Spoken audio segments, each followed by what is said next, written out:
인격, 하나님의 성품에 대해서 계속 공부하고 있죠. 타락한 아담의 본성으로 노력하여 개선하여 또 개혁하여 하나님을 기쁘시게 해드리고 하나님을 영화롭게 해드릴 수 있다라고 한다면 성령께서 내주하시는 것은 의미가 없고요. 또 예수 그리스도께서 이 땅에 오신 것도 의미가 없는 것입니다.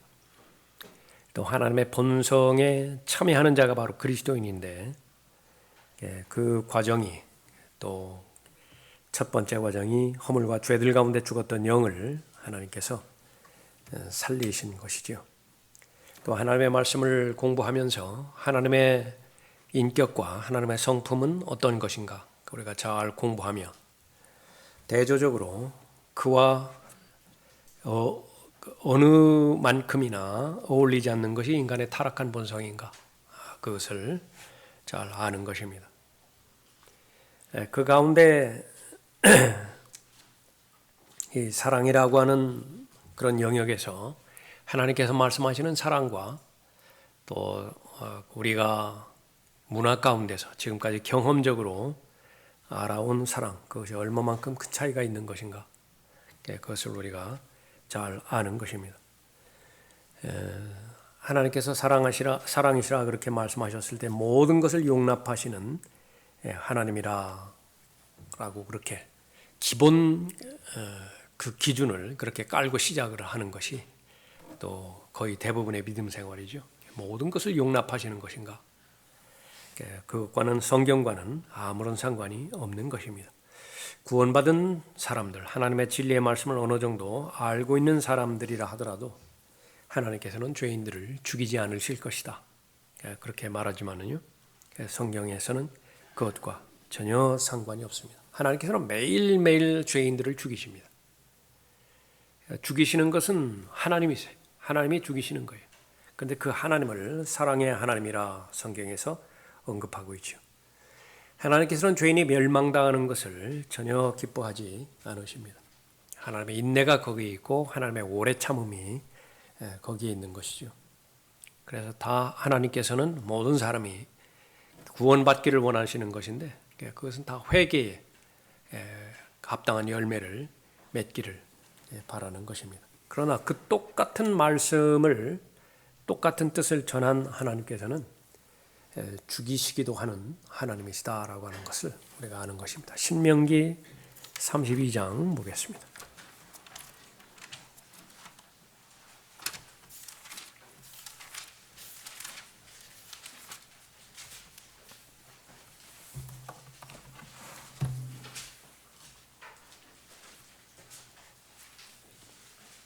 (20절에)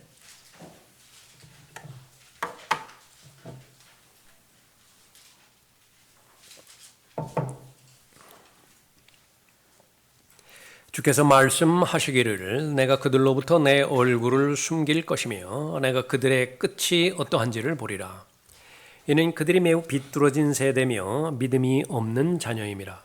그들은 하나님이 아닌 것으로 내게 질투를 일으켰으며 그들은 그들의 헛된 것들로 내게 진노를 일으켰으니 나도 백성이 아닌 자들로 그들에게 질투를 일으키며 나도 어리석은 민족으로 그들에게 진노를 일으키리로다.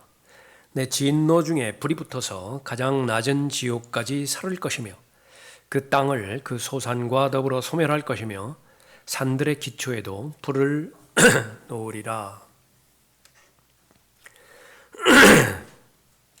35절에 복수와 보응이 내게 속해 있으니 그들의 발은 정해진 때에 실족하리라. 그들의 재앙의 날이 가까우니 그들에게 임한 일들이 속히 되리라. 39절에도 이제는 나 곧 내가 그인 줄 알라. 나와 함께하는 신이 없도다. 나는 죽이기도 하고 살리기도 하며 상하게도 하고 낫게도 하나니 내 손에서 건져낼 수 있는 자가 없도다. 이 모든 부분들을 한마디로 그 요약을 하자고 한다면 하나님은 두려워함의 대상이라고 하는 거죠. 실제로 지혜의 시작과 지식의 시작은 다시 말하면 참된 지혜와 지식 없이는 구원이 이루어지지 않죠. 참된 구원의 시작은 하나님을 두려워하는 데 있습니다. 죄에 대해서 하나님께서 말씀하신 그 말씀을 두려워하고요. 또 심판과 지옥의 영원한 형벌에 대해서 두려워 떠는 사람만이 구원을 받을 수 있습니다. 근데 그 부분에 희미하면 이제 본문에 여기 처음에 읽었던 것처럼 비뚤어지기 쉽습니다. 하나님의 아닌 것을 하나님으로 정해놓고 그것을 자기의 하나님으로 그렇게 섬기게 되는 거죠. 그런데 하나님께서는 하나님이 아닌 그 신을 명백히 드러내 보여주는데 그것은 자기들의 배라고 말합니다.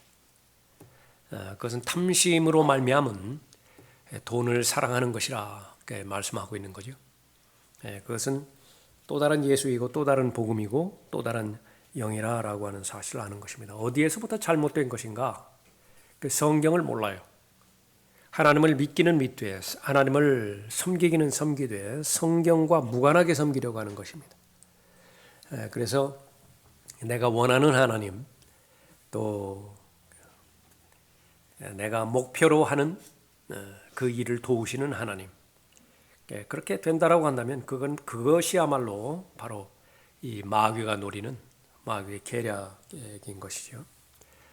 하나님께서는 어린아이들을 사랑하셨습니다. 어린아이가 자신에게 오는 것을 금하지 말라 그렇게 말씀하셨죠. 그 동일하신 분이 그렇게 말씀한 동일하신 분이 바리새인들에 대해서 독사들의 세대라고 말씀하셨고 위선자들이라고 말씀하셨고요. 또 끝까지 복음을 거부하는 자들에 대해서 저주받은 자들이라고 그 말 그대로 저주하신 것입니다. 그런데 그분이 다른 분이냐? 다른 분일 리가 없지요. 그건 똑같은 신약에서 언급하고 있는 부분이니까. 그러면 그것과 관련돼서 구약에서 말씀하신 신명기 32장에서 말씀하신 여호와 하나님하고 주 하나님하고 또 요한일서 5장 20절에서 언급하고 있는 예수 그리스도를 향하여 참 하나님이라고 말씀하시거든요. 또 요한복음 1장 16절에서 18절에서 보면 독생자의 영광을 보았더니 아버지의 영광과 똑같다라고 그렇게 언급하고 있지요. 그러니까 여호와 하나님의 육신을 입고 나타나신 분이 바로 예수 그리스도세요. 전혀 차이가 없습니다.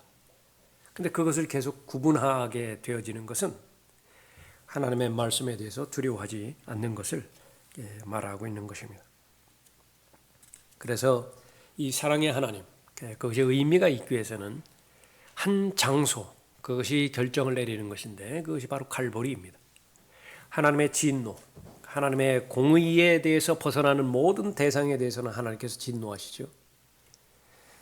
그런데 그 첫 번째 사람이 범죄한 그 죄 문제에 대해서 하나님께서 책임지시기로 결정을 하셨습니다. 그 실천으로 죄인을 사랑하시는 하나님의 사랑의 실천으로 보내신 분이 바로 예수 그리스도시죠. 그 예수 그리스도께서 죄 문제를 해결하시고 하나님의 자비와 또 하나님의 공의 그것을 동시에 만족시킨 그 장소가 바로 갈보리이고 그 매개체는 바로 예수 그리스도의 흘려진 보혈입니다. 그 유일한 십자가를 통해서만이 하나님의 사랑을 발견할 수 있는 것이죠. 다른 길은 없습니다. 근데 사람들은 자꾸 그 십자가를 배제시키고 다른 곳에서 또 하나님의 사랑을 적용시키려고 애쓰는 것이죠. 구원받지 못한 사람은 못한 사람대로 십자가를 배제시키고요. 자유주의자들이 대부분 그렇죠. 구원받았다라고 하는 근본주의자나 보수주의자 아니면 더 나아가서 성경대로 믿는다라고 하는 사람들 가운데서도 십자가를 배제시키고 하나님의 사랑을 계속해서 확인하려고 하는 것은 부질없는 짓이에요. 그러니까 십자가를 통해서만이 죽임을 당할 수 있습니다. 죽지 않으면 하나님의 사랑을 경험할 방법이 없어요. 그래서 내 옛사람이 십자가에 처형되었다라고 하는 사실을 성경 공부의 리스트를 1번, 2번부터 쭉 마지막 번까지 한다고 한다면 제일 첫 번째 해당되어야 되는 지식의 사항이에요. 알아야 된다고요. 알아야 돼. 무엇을 알아야 되는 것이냐? 내가 나의 옛사람이 십자가에 예수 그리스도와 함께 처형되었다. 그것이 바로 하나님의 사랑의 시작 아니겠어요? 왜? 내가 죽어야 되는 죽음을 예수 그리스도께서 대신 죽으신 것입니까? 하나님의 사랑이에요. 그 사랑의 실천이 바로 예수 그리스도를 죽게 만든 것이죠. 그 시기가 언제였느냐? 과거입니다. 2000년 전이에요. 그 하나님의 사랑은 늘 과거형으로 나타납니다. 요한일서 4장 7절 이후에서도 그렇고요. 요한복음 3장 16절에서도 그렇고 하나님의 사랑은 늘 과거예요. 사랑했었다라고 하는 거예요. 그러니까 지금은 예수 그리스도를 배제하는 모든 죄인들 절대로 사랑하지 않습니다. 반대로 정죄하시죠. 지금 예수 그리스도를 개인의 구주로 믿지 않고 또 영접하지 않는 사람의 머리 위에는 하나님의 진노가 머물러 있습니다. 하나님의 자비가 그 사람을 당장 지옥에 보내지 않을 뿐입니다. 그러니까 위태위태하지요. 아주 살얼음판이라. 언제 죽을지 모르지만 죽음이 그 사람을 삼켜버리면 즉시로 지옥에 가게 되지는데 그것이 무슨 사랑이에요? 하나님의 사랑입니까? 늘 하나님의 정죄함 가운데서 하나님의 진노를 머리 위에 지고 그렇게 살아가는 것이지요. 그 사실을 알았다라고 한다면 그 사실을 안 것과 더불어서 나는 죄에 대해서 죽고 세상에 대해서 죽고 육신에 대해서 죽은 사람인 것을 우선 알아야 되고요. 그 다음에 하나님께 대해서는 살았다라고 하는 지식, 성경적 지식을 알아야 되죠.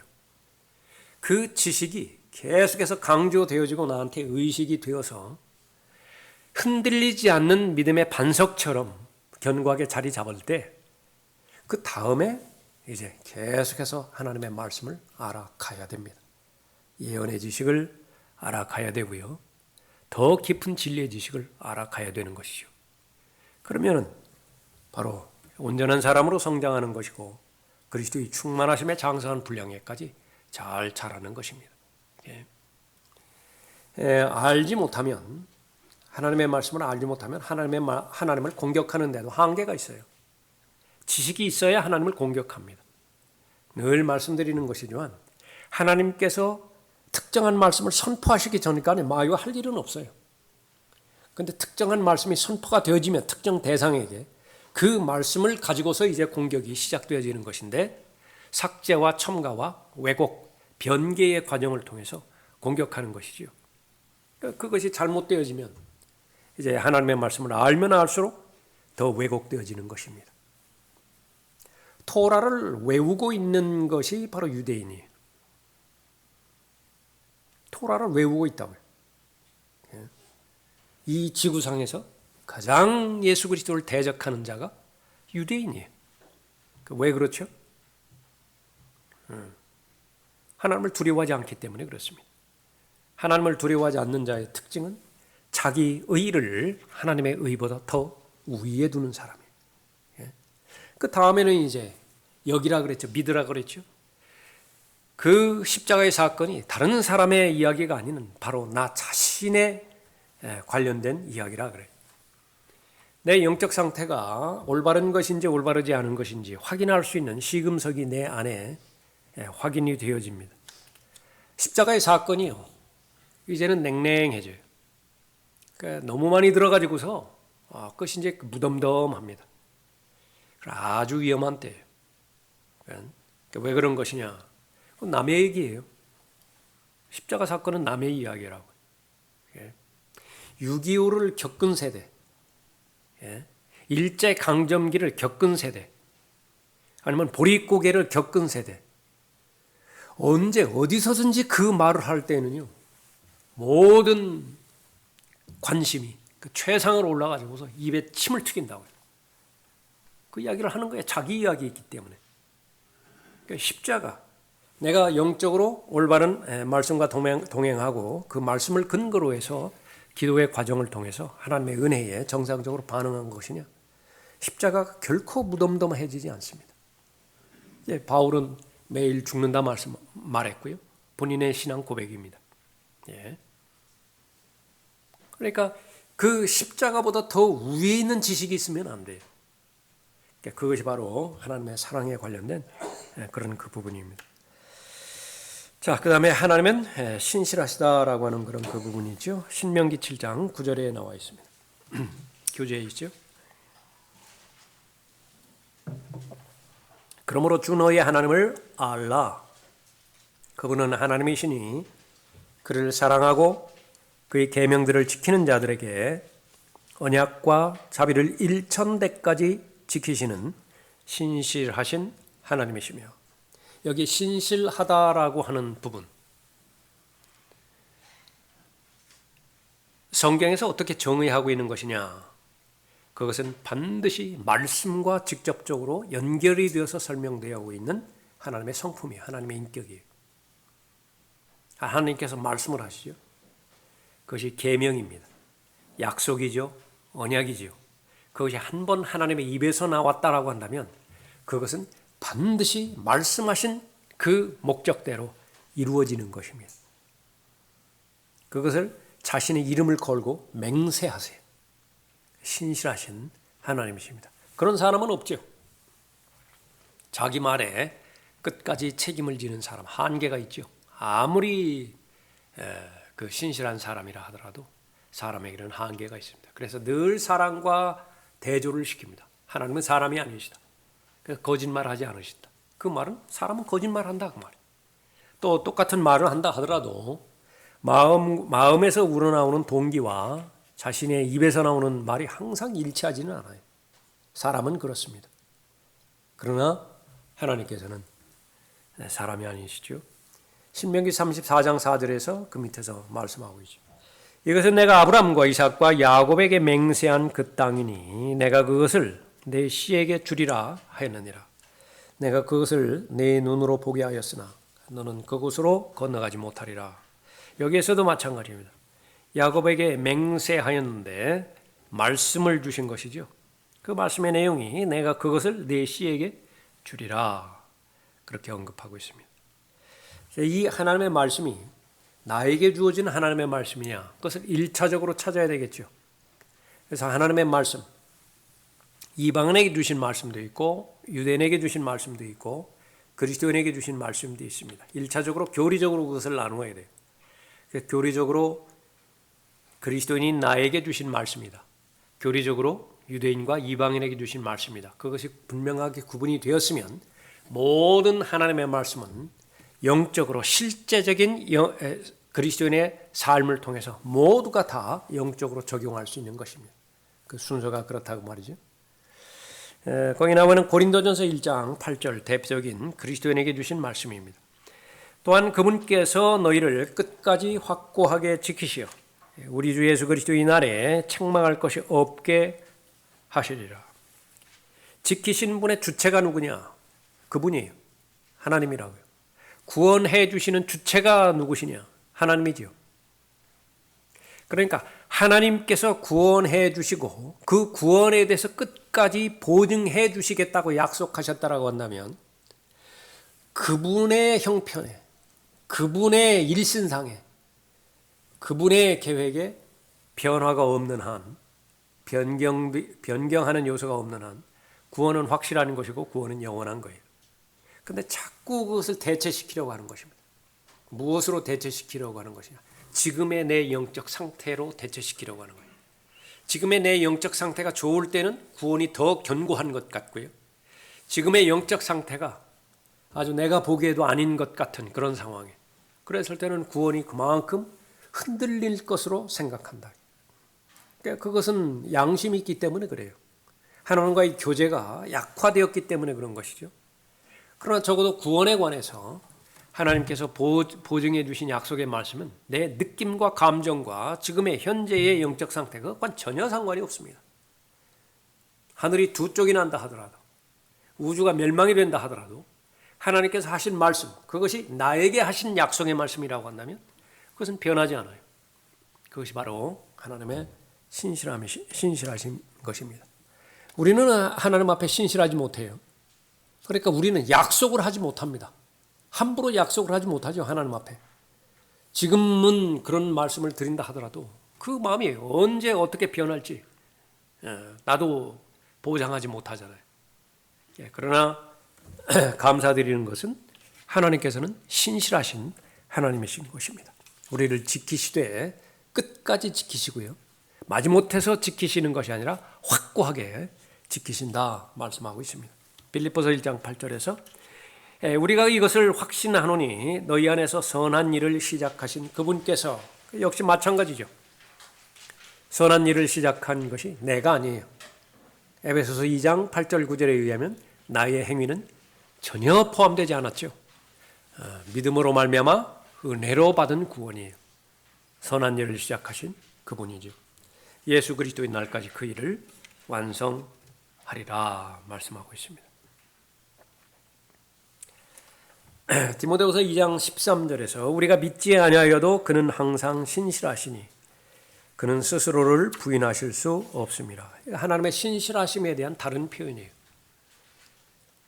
하나님께서 대상을 삼으시고 약속을 주셨는데 그 대상이 하나님에 대해서 신실하지 못한 반응을 보인다 하더라도 하나님께서는 하신 약속에 대해서 부인하실 수 없다 그렇게 말씀하고 있는 것입니다. 구원받을 때는 잘 구원받았습니다. 정상적으로 구원받았어요. 정상적인 그리스도인의 삶이라고 한다면 올바른 교회에 잘 연결이 되어서 성경적 침례에 순종하고 주의 만찬을 통해서 계속해서 나를 구원해 주신 하나님의 은혜를 계속해서 확인하는 것이죠. 침례 의식이라고 하는 그 의식을 통해서 주의 만찬이라고 하는 의식을 통해서 내가 받은 구원을 계속 눈으로 확인하는 것입니다. 나의 정체성이 무엇이냐.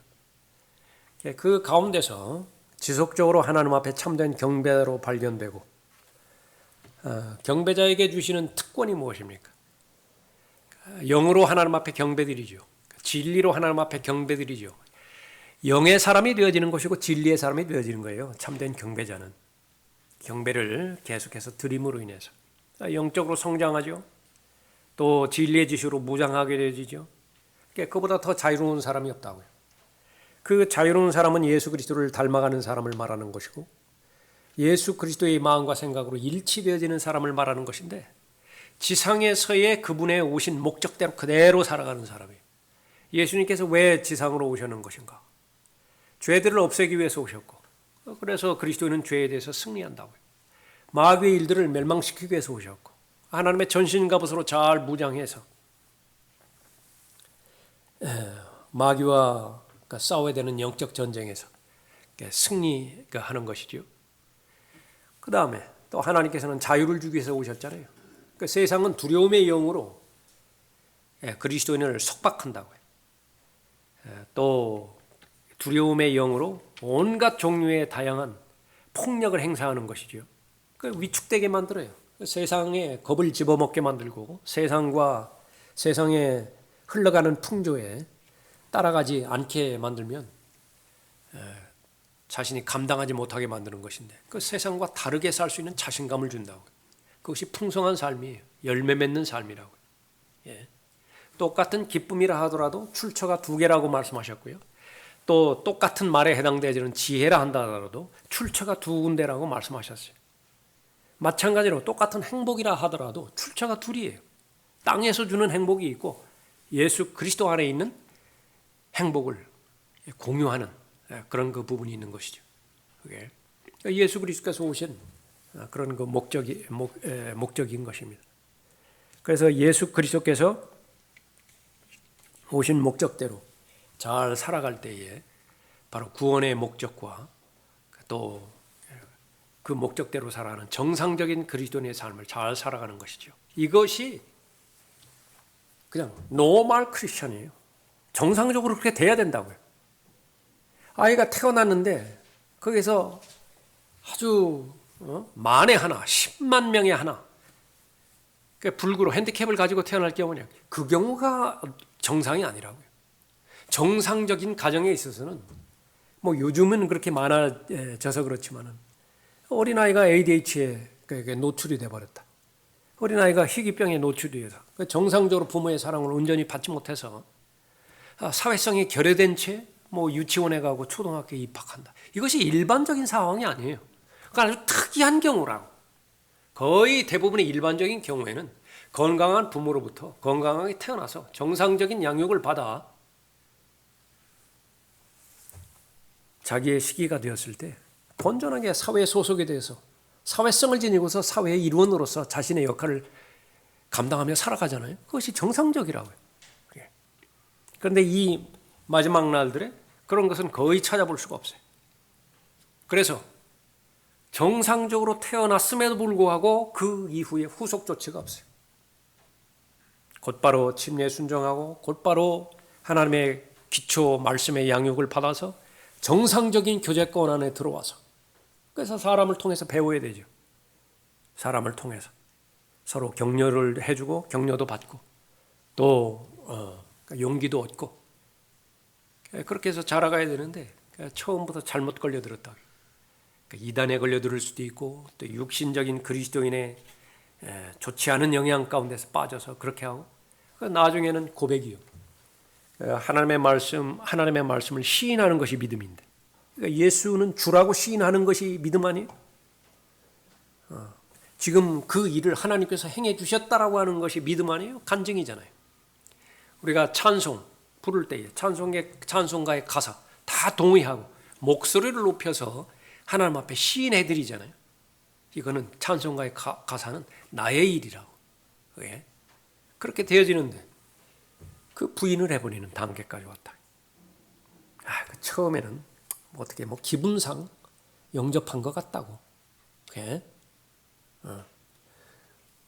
그때는 그냥 분위기에 휩쓰여서 수련의 분위기가 좀 그러니까 그렇게 하고 또 그냥 성경 처음 대하는 것이니까 그렇게 되는데 그때는 내 감정이 앞섰던 것 같다고. 그래서 아주 시니컬하게 돼버렸어요. 구원받았다라고 하는 사람 쳐다본다든지 아니면 새신자라고 해서 간증하는 사람을 보더니 처음에는 다 그렇지 나도 그랬는데 나중에 부인해버렸다. 하나님도 부인하실 것이냐?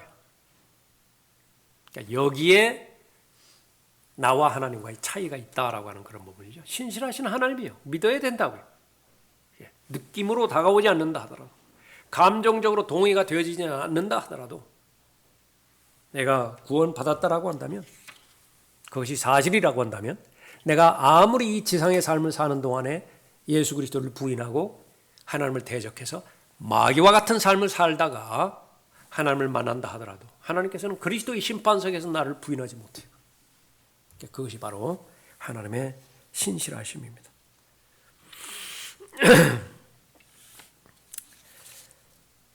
자, 결론에 해당되어지는 부분 보죠.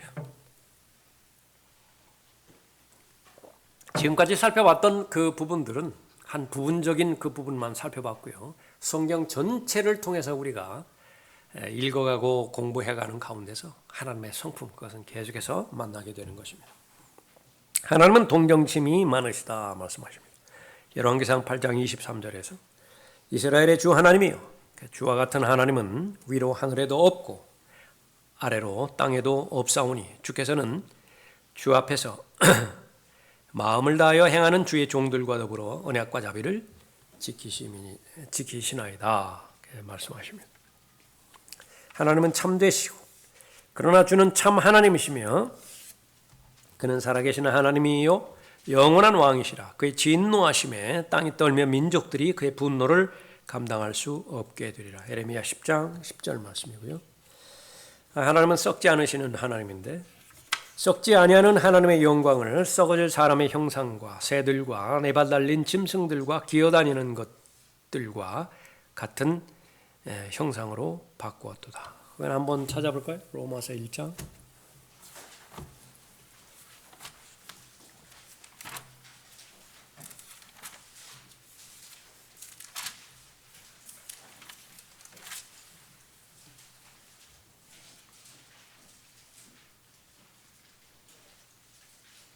19절 보겠습니다.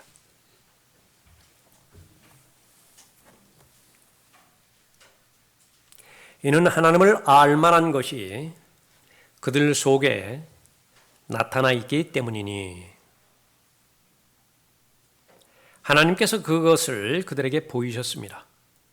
세상의 창조 때부터 그분에 속한 보이지 않는 것들이 분명히 보여졌고, 심지어는 그분의 영원한 능력과 신격까지도 만들어진 것들에 의해 알려졌으므로 그들이 변명하지 못하느니라. 이는 하나님을 알되 하나님께 합당한 영광을 돌리지 아니하고 감사치도 아니하며 도리어 그들의 상상들이 허망하여지고 그들의 어리석은 마음이 어두워졌기 때문이니 그들은 스스로 현명하다고 말하나 우둔하게 되었고 썩지 아니하는 하나님의 영광을 썩어질 사람의 형상과 새들과 네 발 달린 짐승들과 기어다니는 것들과 같은 형상으로 바꾸었도다. 여기서 말씀하고 있는 것은 창조와 관련돼서 하나님의 형상으로 창조된 것이 사람이죠. 하나님의 말씀으로 창조된 것이 하늘과 땅, 우주 만물이죠. 거기에는 그것은 모두가 다 보이는 상황입니다. 우리가 가지고 있는 양심부터 시작해서 우리가 가지고 있는 기질 성품들이 있죠. 이것은 우리가 경험하는 것이니까 우리가 아는 거예요. 우리가 가지고 있는 것입니다. 그러나 이것을 가지고 보이지 않는 하나님을 알 수 있는 방법이 되어진다고 하나님께서 말씀하셨는데 확대하면 돼요. 계속 확대하라고 말씀하시는 부분이 그 부분입니다. 그런데 그것은 하나님과 단절된 상태에서 갑자기 뚝 떨어진 것은 없어요.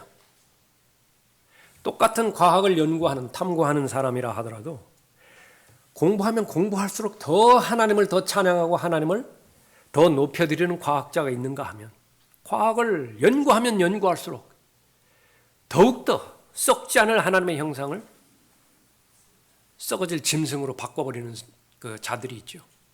그러니까 이 말씀을 무시하기 때문에 그래요. 스스로 현명하다라고 자기에게 점수를 주기 때문에 그런 것입니다. 그 사람은 언젠가는 정상적인 기능을 하던 자신의 양심의 기능을 무디게 만들어버린 사건이 있었을 것이라고요. 어느 한 순간이 있든지 아니면 그 오래된 과정이 있든지 주로 학습과 세뇌를 통해서 이루어집니다. 양심의 기능이 죽어요. 처음에 죄를 지을 때는요, 가슴이 두근두근 거린다고요.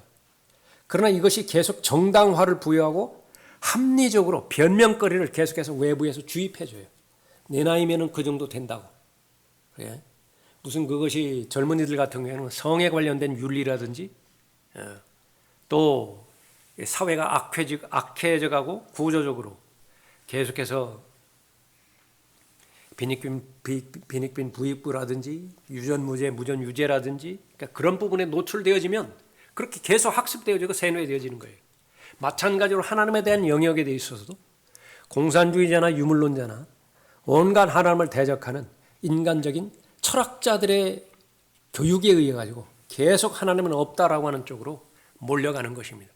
왜 그러냐 그러면 하나님을 알기 위해서는 하나님을 알 수 있는 유일한 그 기능을 하는 영이 제 기능을 해줘야 되는데 거듭나야 되는데 지금 거듭나지 않은 상태에서 지식에 관한 지혜에 관한 그 기능을 하는 것은 혼적 기능밖에 없는 거예요.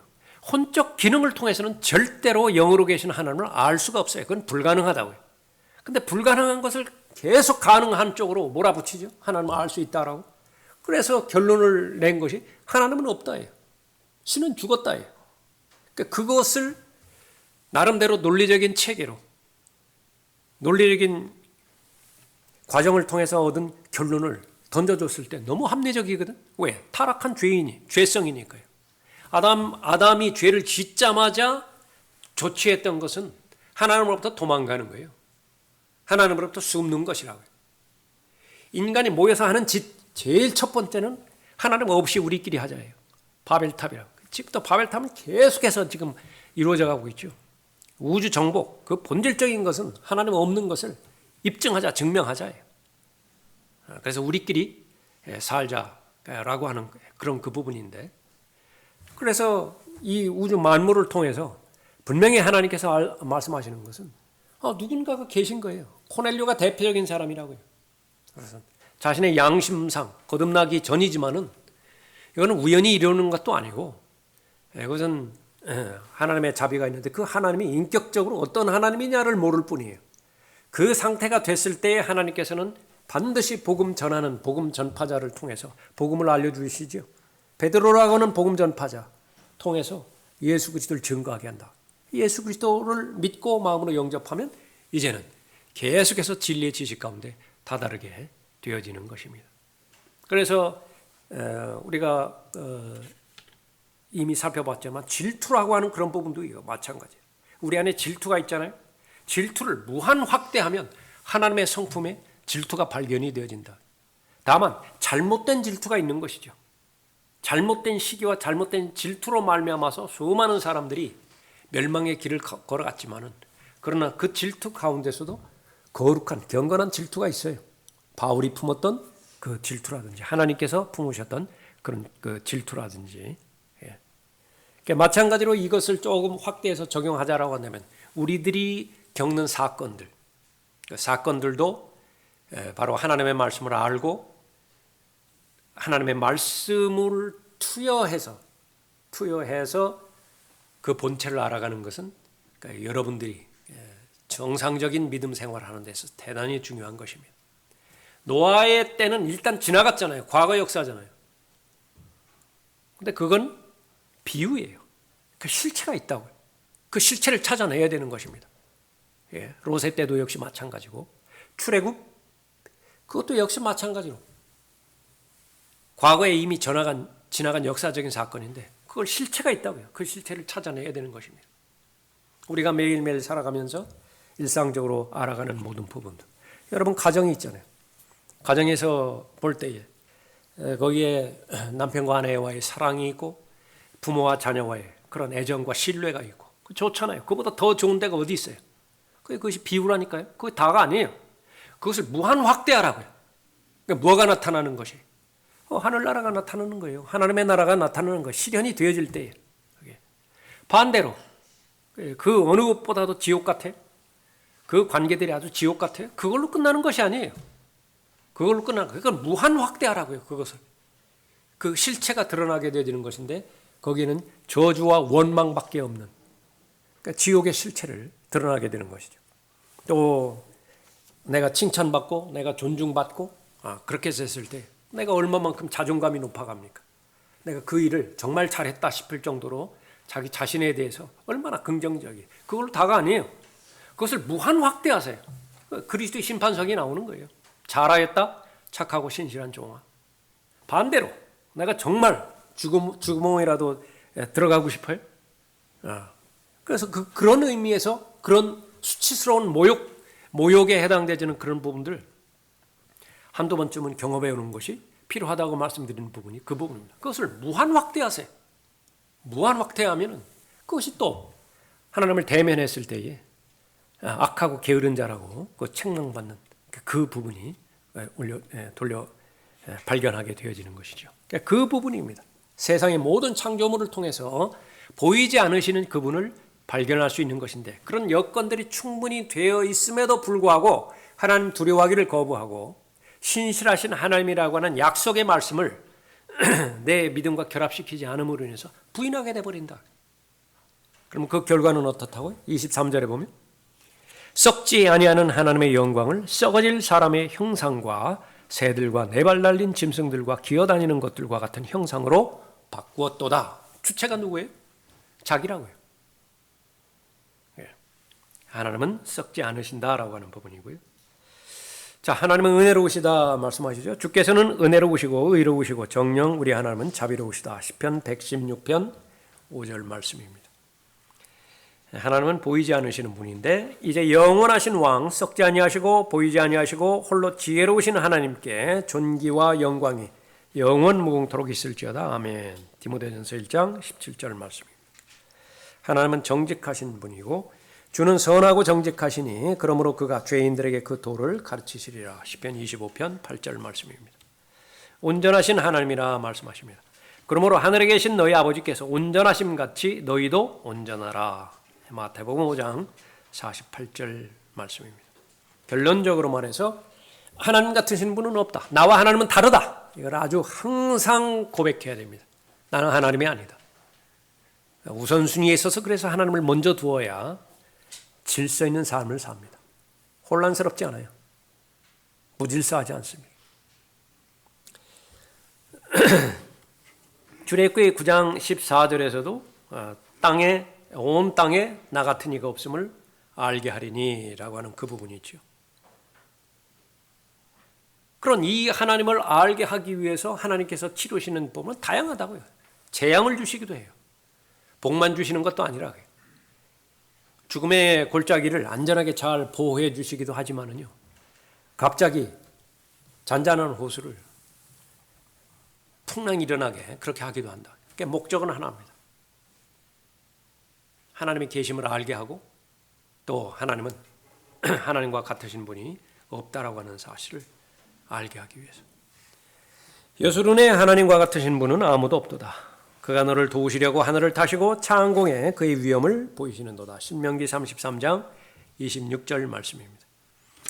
우리 하나님은 위대하신 하나님이요 만왕의 왕이시며 만주의 주이시고 모든 이름들 위에 뛰어난 이름을 갖고 계신 분이며 신들 중에 신이며 창조주이시고 구속주이시고 구세주이시므로 우리는 그분을 사랑해야 한다.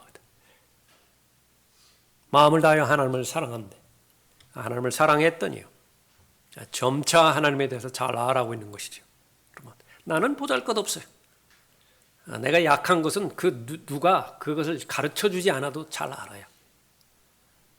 그런데 어린아이의 마음으로 돌아가는 것이죠. 그 어린아이가 가리키는 그 대상은 누구예요? 우라버지예요, 우라버지. 다 끝나는 거예요. 어린 아이에 있어서 어머니는 우주 자체예요. 어머니만 있으면 돼요. 근데 시간이 지나가면서 머리가 커지면서 계속해서 그 순수했던 마음, 그걸 다 잃어버리게 되는 거죠.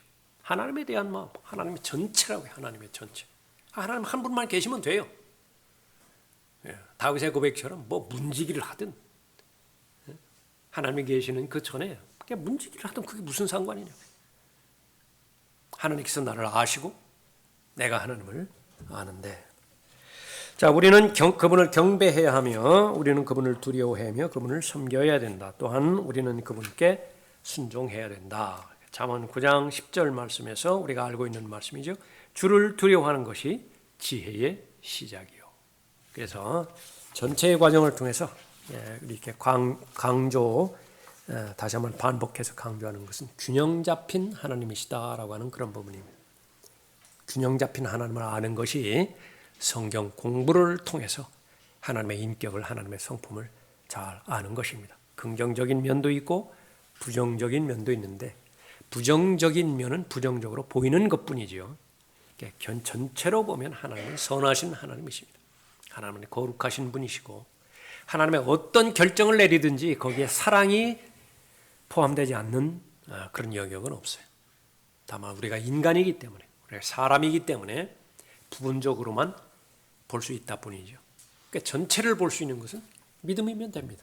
하나님을 신뢰하고 하나님을 믿으면 되는 것입니다. 마치겠습니다.